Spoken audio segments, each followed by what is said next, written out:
Hello friends, कल हमने political का चैप्टर जो कार्यपालिका है वो किया था। आज हम विधायिका के बारे में पढ़ने जा रहे हैं। अगर आपने वो चैप्टर नहीं देखा तो जाकर देख लीजिए, क्योंकि जब आपने वो चैप्टर देखा होगा तभी आपको ये चैप्टर समझ में आया होगा। तो हम विधायिका की बात करते हैं। विधायिका का अर्थ क्या है? विधायिका से अर्थ ऐसी संस्था से है जो कि कानून का निर्माण करती है। तो आइए इसके बारे में पढ़ते हैं। संघ की विधायिका को संसद कहा जाता है। जो हमारी जो केंद्र की विधायिका है, संघ की विधायिका, उसे संसद कहा जाता है। और जो राज्यों में जो विधायिका होती है उसे विधानमंडल कहा जाता है। उसे क्या कहा जाता है? विधानमंडल।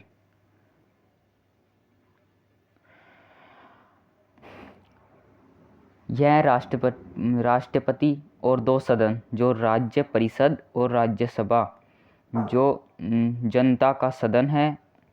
जो राज्य परिषद है वो तो राज्यसभा है, और जो जनता का सदन है वो लोकसभा है। इन दोनों से मिलकर संसद बनती है। राज्यसभा और लोकसभा से मिलकर संसद बनती है,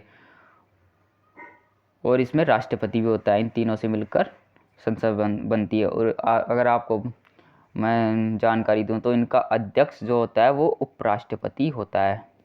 उपराष्ट्रपति इनका अध्यक्ष होता है। राज्यों की विधायिका को विधानमंडल या विधानसभा कहते हैं। आप समझिए, जो केंद्र पे जो संसद होती है उसे राज्यसभा या लोकसभा कहते हैं, और जो राज्यों में जो विधानमंडल होती है उसके भी दो भाग होते हैं, एक राज्य परिषद और एक विधान परिषद। समझ में आ गया? ठीक है, आगे चलते हैं। अब विधायिका के दो प्रकार होते हैं, एक केंद्र में संसद, एक राज्य में राज्य विधानमंडल।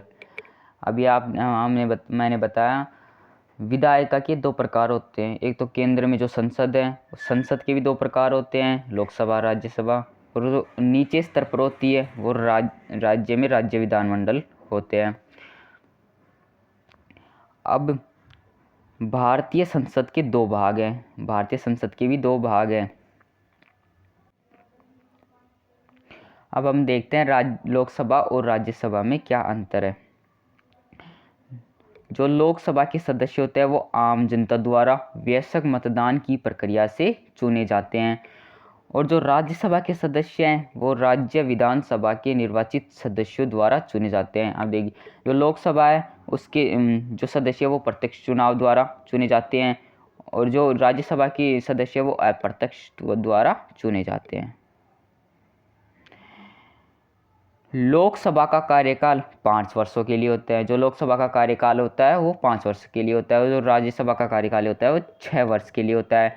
लेकिन जो राज्यसभा का कार्यकाल है वो जो राज्यसभा में जो सदस्य होते हैं वो उनके 1/3 सदस्य प्रत्येक 2 साल में रिटायर होते रहते हैं। मतलब जो 33% सदस्य होते हैं वो हर 2 साल में बदलते रहते हैं। अब देखिए, लोकसभा की अधिकतम संख्या 552 हो सकती है, लेकिन वर्तमान में ये 543 है। और जो राज्यसभा की सदस्य संख्या है वो 250 है।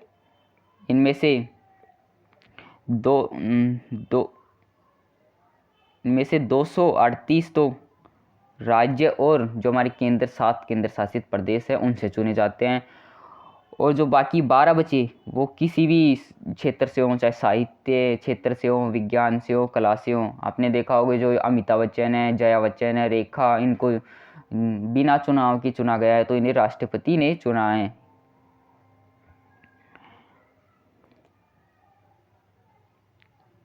अब देखिए, जो धन विधेयक होता है वो केवल लोकसभा में ही पेश किया जा सकता है। यह सदन देश में चलाने हेतु धन आवंटित करता है। जो धन विधेयक होता है वो केवल लोकसभा में ही पेश किया जाता है, बल्कि राज्यसभा में यह पेश नहीं होता, इसे शक्तियाँ प्राप्त नहीं है। यह सदन देश में शासन चलाने हेतु धन आवंटित करता है। जो लोकसभा है वो देश में शासन चलाने हेतु धन आवंटित करता है। अब देखिए, लोकसभा में केंद्रीय मंत्रिपरिषद जो कैबिनेट मंत्री होते हैं वो सामूहिक रूप से लोकसभा के प्रति उत्तरदायित्व होते हैं। और इसमें बिल्कुल इसके विपरीत है, इसमें केंद्रीय मंत्रिपरिषद सामूहिक रूप से राज्यसभा के लिए उत्तरदायित्व नहीं होते। अब देखिए, संसद में 2 सदनों की आवश्यकता, हमें संसद में 2 सदनों की आवश्यकता क्यों होती है? हाँ कि कुछ राज्य ऐसे हैं जिनमें कुछ ही राज्य ऐसे हैं जिनमें 2 सदन हैं, वरना सब राज्यों में एक एक सदन है, वो हम आगे पढ़ेंगे। विविधताओं से पूर्ण देश प्राय द्विसदनात्मक राष्ट्रीय विधायिका चाहते हैं। जो देश में इतनी विविधताएं हैं, इस वजह से देश द्विसदनात्मक राष्ट्रीय विधायिका चाहते हैं ताकि समाज में सभी वर्गों को उचित प्रतिनिधित्व दिया जा सके। सीधी सी बात है, जिस राज्य में 2 सदन हैं उनका कामकाज जल्दी होता है, उनका कामकाज बहुत जल्दी होता है, क्योंकि 2 सदन होते हैं, विधान परिषद और विधानमंडल, तो उनका कामकाज जल्दी होता है। और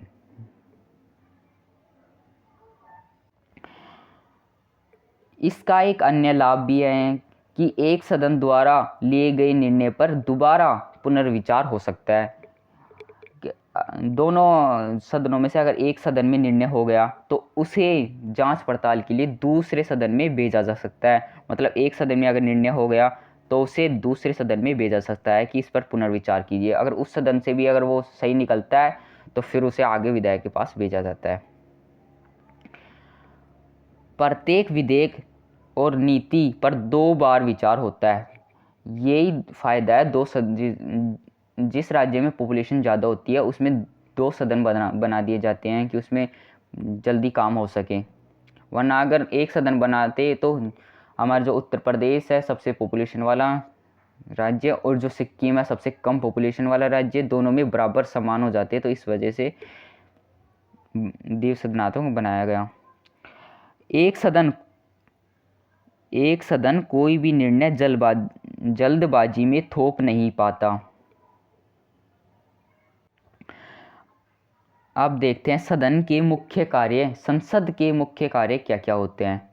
कानून बनाना, कार्यपालिका पर नियंत्रण करना, विधायक का बजट पारित करना, संविधान संशोधन करना, निर्वाचन संबंधी कार्य करना, न्यायिक कार्य करना, प्रतिनिधित्व चुनना, बहस का मंच तैयार करना, विदेशी नीति पर नियंत्रण करना और विचारशील कार्य पर विचार करना। अब देखिए, जो संसद के प्रमुख कार्य होते हैं वो कानून बनाना, यानी कि संसद का कानून भी बनाती है, कार्यपालिका को भी नियंत्रित करती है, यानी कि जो संसद यानी कि विधायिका के नियंत्रण में ही कार्यपालिका सारे कामकाज करती है।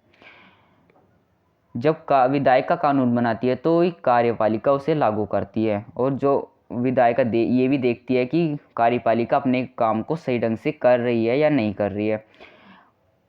और जो संसद की ओर कार्य है वो वित्तीय कार्य है, यानी बजट पेश करना। जो वित्त मंत्री होते हैं वो भी विधायिका की देखरेख में ही बजट पेश करते हैं।